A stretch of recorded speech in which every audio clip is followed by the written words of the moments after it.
AP municipal మంత్రి నారాయణపై న్యాయపరమైన పోరాటం కొనసాగుతుందని రాజమండ్రి మాజీ పార్లమెంటు సభ్యులు ఉండవల్లి అరుణ్ కుమార్ చెప్పారు. మంత్రి నారాయణ ఎమ్మెల్సీ సభ్యత్వం కోల్పోయే పలు కీలక అంశాలు తనకు దొరికాయని, దానిపై చట్టబద్ధంగా పోరాటం చేస్తానని అన్నారు. రాజమండ్రిలో మాట్లాడిన ఉండవల్లి, మంత్రి నారాయణకు ఎన్నికల అఫిడవిట్లో చూపించని కేసులు, భూములు ఉన్నాయని తెలిపారు. సొసైటీలో దుర్వినియోగంపై తన పోరాటం ఆగదని అన్నారు.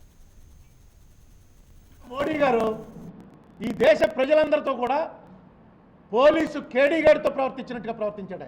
ఈవేళకి కూడా ఏం జరుగుతుంది, ఏం జరగబోతోంది ఎవరికి తెలియదు. ఇంత సంక్షోభాన్ని సృష్టించవలసినటువంటి అవసరం ఉందా? నెమ్మదిగా టోల్ గేట్లు ఎత్తేశారు. ఏ లా ప్రకారం, ఏ చట్టం ప్రకారం నీకు బ్యాంకులో డబ్బుల్ని కూడా నువ్వు 10,000 నుంచి తీసుకోకూడదు అని ఏ చట్టం ప్రకారం చెప్పగలరు? ఎకనామిక్ ఎమర్జెన్సీని సృష్టించారు.